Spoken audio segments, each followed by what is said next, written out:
اعوذ باللہ من الشیطان الرجیم بسم اللہ الرحمن الرحیم۔ میرے یوٹیوب چینل کے ناظرین السلام علیکم ورحمۃ اللہ وبرکاتہ۔ میں اپنے یوٹیوب چینل میں آپ لوگوں کو خوش آمدید کہتا ہوں۔ اس چینل کو دیکھتے رہیے اور اس میں نئی آنے والی ہر ویڈیوز کو دیکھیں اور اس سے مستفید ہوتے رہیں۔ اللہ تعالیٰ کی ذات آپ لوگوں کی حامی و ناصر ہو، تمام تکلیفوں کو، تمام پریشانیوں کو اور تمام مصیبتوں کو دور کرے۔ اللہ تعالیٰ کی ذات ہر شر پسند لوگوں کے شر سے بچائے، حاسدین کے حسد سے بچائے، بد نظروں کی نظروں سے بچائے۔ اللہ اپنے حفظ و امان میں رکھے۔ آپ جہاں کہیں بھی رہیں خوش رہیں، آباد رہیں۔ اگر آپ لوگ اس چینل پر نئے ہیں تو اس کو سبسکرائب کریں، اور نئے آنے والے تمام لوگوں کو جو اس ویڈیو کو دیکھ رہے ہیں ان سب سے ریکویسٹ کی جاتی ہے کہ اس کو سبسکرائب کریں تاکہ آپ کو نئی ویڈیو جو بھی اپلوڈ کی جائے وہ مل سکے، اور اس کو شیئر کریں تاکہ ان لوگوں تک پہنچ سکے جو مختلف گھریلو مسائل میں، باہر کے مسائل میں مبتلا ہیں۔ آج کا جو عمل لے کر میں حاضر ہوا ہوں وہ نہایت ہی مجرب عمل ہے، اور آج کا جو ٹاپک ہے وہ گردے اور مثانہ میں جو پتھری ہے اس کی وجوہات کیا ہیں، اس کو کس وجہ سے یہ گردے اور مثانہ میں پتھری بنتی ہے، اس کی ریزن کیا ہے، اور اس کو کیسے دور کیا جا سکے۔ آج میں ایسا وظیفہ لے کر حاضر ہوا ہوں، ایسا نقش لے کر حاضر ہوا ہوں کہ جس کے استعمال سے انشاءاللہ تعالی وہ پتھری پیشاب کے ذریعے ختم ہو جائے گی۔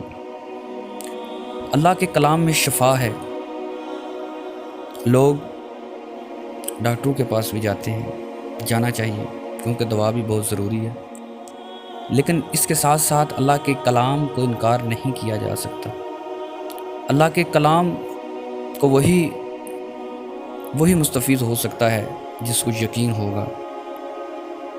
مصمم ارادے کے ساتھ، یکسوئی کے ساتھ جو عمل کرے گا انشاءاللہ تعالی اس کو اللہ کے کلام مبارک سے شفا ملتی ہے، کیونکہ نبی پاک صلی اللہ علیہ وآلہ وسلم نے فرمایا کہ جس کو کلام پاک سے شفا نہیں ملے اس کو کسی بھی چیز سے شفا نہیں مل سکتی۔ تو آئیے اپنے ٹاپک کی طرف چلتا ہوں کہ گردے اور مثانہ میں جو پتھری ہوتی ہے اس کی وجہ کیا ہے، یہ کیسے بنتی ہے۔ اس کے سب سے مین اور بڑی ریزن چینی ہے۔ جو کثرت سے چینی کھاتے ہیں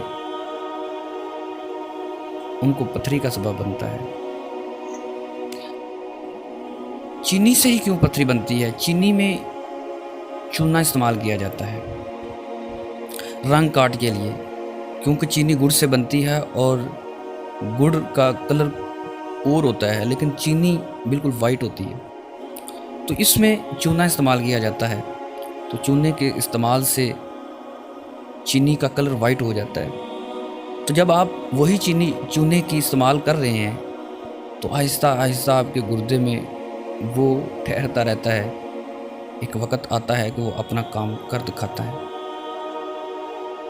وہ پتھری کی شکل میں وہ جمع ہوتے رہتے ہیں، اور اس شکل میں، پتھر کی شکل میں وہ آپ کو تکلیف دینا شروع ہو جاتے ہیں۔ اور یہ ایک ایسی بیماری ہے، یہ ایک ایسی تکلیف ہے جو برداشت سے باہر ہے، جو برداشت نہیں ہوتی۔ نہ انسان چل سکتا ہے، نہ بیٹھ سکتا ہے، نہ سو سکتا ہے۔ یہ ایک ایسی بیماری ہے، یہ ایک ایسی درد ہے جو تمام نعمتوں سے محروم ہو جاتا ہے۔ اور اس کی دوسری وجہ نمک ہے۔ نمک ایک پتھر ہے۔ نمک تو پانی میں گھل جاتا ہے، لیکن جب نمک کو اس جو پتھر کی شکل میں ہوتا ہے جب اس کو پیسا جاتا ہے، لیکن اس کے ساتھ جب دوسرے پتھر بھی پیسے جاتے ہیں لیکن وہ نمک کے ساتھ وہ نظر نہیں آتے۔ ہم وہ جو پسا ہوا نمک ہوتا ہے اس کے ساتھ جو پتھر پیسا ہوتا ہے وہ بھی کھا رہے ہوتے ہیں. تو ایک وقت آتا ہے کہ مثانے میں جمع ہوتے رہتے ہیں تو وہ تکلیف کا باعث بنتے ہیں. گردے اور مثانہ میں جو پتھری، اس کی اور بھی کافی زیادہ وجوہات ہیں. کافی ڈیٹیل کے ساتھ اگر میں گفتگو کروں تو کافی لمبی ویڈیو ہو جائے گی. اور بھی کافی زیادہ ہیں جس میں گندا پانی ہے، اور ساگ کا استعمال، گوشت کا کثرت سے استعمال بھی پتھری کی وجوہات بن سکتا ہے. تو آج میں جو ٹاپک لے کر حاضر ہوا ہوں، جو میں عمل لے کر آیا ہوں، جو میں وظیفہ لے کر آیا ہوں، جو میں نقش لے کر حاضر ہوا ہوں، وہ اس پتھری کے لیے نہایت ہی آزمودہ عمل ہے. اگر آپ اس عمل کو پڑھیں گے، اس وظیفہ کو پڑھیں گے اور اس نقش کا استعمال کریں گے تو انشاءاللہ پتھری گارنٹی کے ساتھ جاتی رہے گی.